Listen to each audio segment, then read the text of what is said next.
How can he understand this as a white man, but you don't understand this as a black man? Let's get it.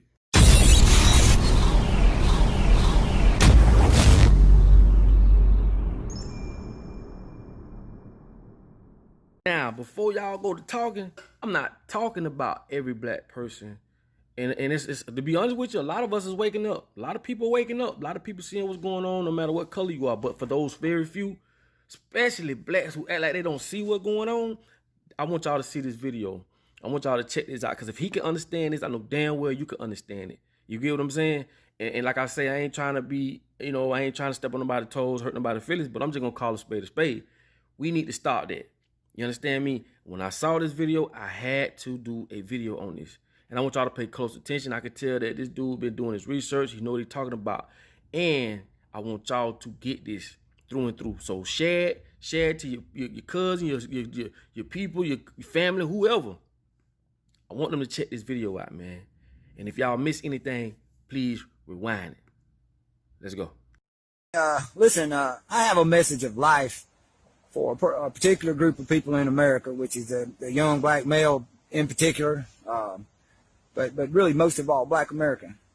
And I got a very strong, serious message for you, and I hope you take it as strong and as serious as I give it to you, because it comes from my heart, and it also comes from a lot of knowledge and paying attention to this. But before I get started, I'm going to say right now, I have not a one bit of understanding about the plight or being an urban black man or human in America, much less the urban areas. I did spend a large portion of my life in the South, and I was raised with poor country folks, so I know country folks and I know country community, okay, and super poor. So, but where you were able to take care of each other. So before I get started, I just want to say I'm not some social justice warrior. I'm just a amateur historian and a brother that cares. And I hate the powers that be. I hate the kings that think they are in power over all of us. So I just want to tell you that the way things are today have been planned for you. Everything from the way you dress to the music you listen to the attitude, the world's largest in history prison system. All this has been created just for you. How many times I've said it? I've said the same very thing time after time. This is why this video is so important. Pay attention. A lot of people are going to disagree with me on that, but I'm going to tell you why. They want to. It's basically a good way of controlling and depopulating or keeping a population. If you'll notice, the black population in America hardly ever rises over 12 or 13%. It usually stays a steady 10 to 13%. That's strange when others seem to fluctuate, go up and down. You gotta kind of look at that and take it with more than a grain of salt. But in the early 70s, after the LBJ, the Lyndon Johnson, or President Johnson, they started the Civil Rights Act. They wanted to make you a minority, make you dependent on the government, make you think that they were there to help you. And all the time the plan was just to destroy the black family. Bingo. Bingo. This is why all these governmental assistance programs were created. The housing, the Section 8. It was created to remove the responsibility of the black man out of the home. Now the government becomes the dependent. So when the government say, hey, I need this document, how much money you making? They all in your business. You quick to follow suit with them and respect them. But when it comes to the man, you don't have to respect because he don't pay your bills. The government do. It was all designed.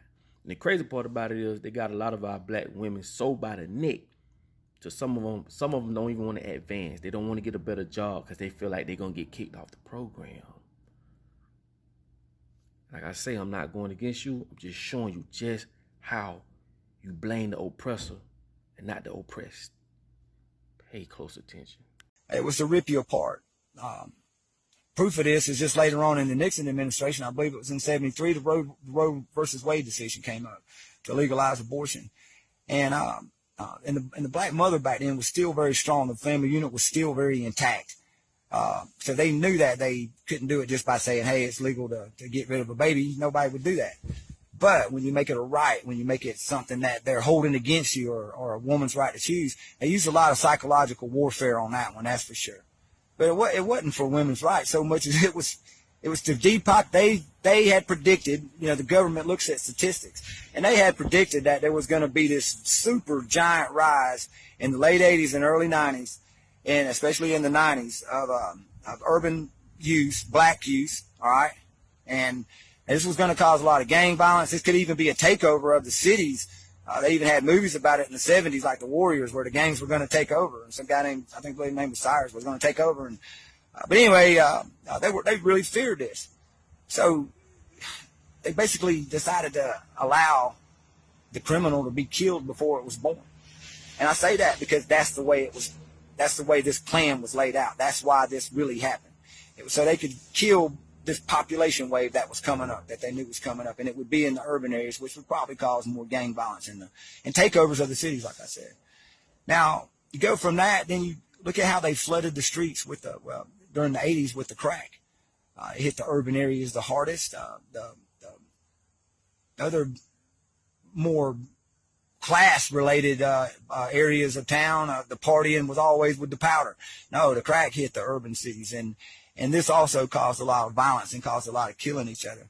Man, I love this video. Listen, he's so correct. You see how he said crack cocaine hit the urban hoods, and in the suburban areas, they had powder. Now, I'm finna prove to you how we know it's another entity that's bringing that in. Because as long as you've been on the streets, have you ever seen a person turn a poppy plant to cocaine? Pay close attention. About that time, the Clinton administration, y'all think the Clintons were big liberals. The Clinton administration was trying to figure out a way of marking you as a criminal, as having a thug mentality. So probably starting around 91, I believe, they started to infiltrate the prison system, especially I believe in Cochran, California, and they started making that popular. Matter of fact, I hate to tell you, brothers, this, but many of y'all have been infiltrated by the CIA and the FBI to promote a lot of things. The music, but anyway, the bust and the sag and the flat brim hat, the Nikes. Look how many people get murdered over Nikes. Now, that's just a thing, but it's also a marker. This would show a fashion that would lean towards a thug mentality. So they could actually mark you in the street and see you. They wouldn't have to ask your ID. They could just say, hey, that guy's most likely, because they go by statistics, is most likely to be a thug. He thinks like that. He dresses like that. So apparently he is like that. That way they could come after you. And guess what? When you're holding your britches, you can't really run. So part of that was to make it a little bit easier to capture you. So if you did try to run, or to probably make you more likely to stand and just face the officer thinking you might get away with it because you're not doing nothing. How many times has the police come up on you and you're not doing nothing and you got away with it? So I just want to ask you that, because that part of America is very real. That's the other thing. Around the same time, the rap music started getting really big, but also that music leaned towards criminal behavior, treating women bad, money, you know, everything for you, bling, bling, all that, take it, it's yours. But there was no censorship of that. And you think that the music, well, they didn't censor our music. They don't censor nobody's music. Well, I just want to say at that same time period, the heavy metal, especially the thrash metal, bands like Megadeth and Metallica. Look at the Metallica album, Injustice for All. It's about the New World Order, about how the shadow government takes us, how all the things about the government. The PMRC back then, which was a regulatory thing for music, they labeled their music. They didn't label anybody else's music, but it was allowed to go. And even when people spoke out about it and said this mentality is actually destructive, the music is great. The telling a story of urban life is great, but some of this has turned into, look at how everybody started to act, and they see people on TV and they see people in the music industry acting a certain way. This also caused a lot of murder, a lot of gang violence, a lot of killing of each other. They have you killing each other is the whole point I'm trying to tell you, brothers. This is planned on you through fashion, through music, through social media, through the television, through laws, through the prison system. They got you thinking that, some of you fellas thinking that it's cool to go to prison, like you're going to go get your mark and that's going to show that you're tough. They give you all these things to die for. I die for my dogs. I die for my brother. I die for my gang. I die for my people. But they never tell you nothing to live for, brothers. Oh my God, I hope you can see the evil in that. They took away teaching you anything about real life, mothering of the woman, the being the sister, being the man of the house. And it's all to get something, money and hoes, having all the women you can have, just doing this, that, and the other. And look at, they took the man out of the home. I told you before, in 1964, when the government said they was helping you, which is actually when they started to destroy you, the black family was 78% intact. And today it's 7% intact. And you're just, and the black people are just right behind, like the white people in abortions, but you're only 13% of the population. So that's way more. See what I'm saying? You got now you times it like by 6. That's how many more of your, what you want to say, your people. And I don't care about labels, y'all. I get labeled and I don't care. What I am is a brother that knows the truth about your history. Let's just say since the 60s. I'm not going to go way back. See, that's the other thing. They don't teach you nothing in school except for about the bad things of history. They don't teach you in school about how the original man, the original civilization, the kings of old. I mean, they never teach you that part. They take away the people that build nations, build black nations like they did to Gaddafi. Look what they did to that man in Libya. So they keep you down this way by making you fight each other. Now, that's the biggest point that I'm going to make to you right now. They have you doing their dirty work for you. So please research why they popularized busing and sag. Please research why the rap music was allowed to stay violent towards women and criminal towards getting money for drug deals. Please research we are the largest prison system in the world and about 80% black. And down in the South, it's like 85 to 87% black. Look at the inner city murder rates and look at how it applies to you. This is facts. Man, we've been born and raised to hate and kill each other. I keep telling you, when a hunter take a blade and put blood on it, hide the blade in the snow, and then a wolf walk up, smell the blood, he start licking the blade, not knowing he just cut himself, but he's still licking, not knowing he licking his own blood until he die. You cannot blame the wolf for trying to eat. You have to blame the hunter, the oppressor. I keep telling y'all, this is a setup. Ain't nobody that stupid or dumb to figure this out. It's a setup from the music, the clothing, our fashion. They done took everything from us. Everything and turned it around. Pay close attention. And look how they also got white America fearing the thug mentality, but having you thinking that's your culture and that's your style and that's the way we're going to be. So they keep enemies just through fashion and music. Just through fashion and music, which actually should be things of beauty. Fashion was supposed to be showing yourself out, and music's supposed to calm the savage beast or be a release and expression of who you are and how you feel. That part of that music was amazing. But they allowed the twist. They pay a lot of your brothers off. And y'all know it. And when other brothers stand up in the modern day, like Tupac Shakur, they got shot down. When Michael Jackson even stood up, he killed himself in his bed, or he was demonized. You see what I'm saying? Anybody that tries to tell you the truth, that's in that world you're living in, they get killed. And guess what? It gets killed through violence.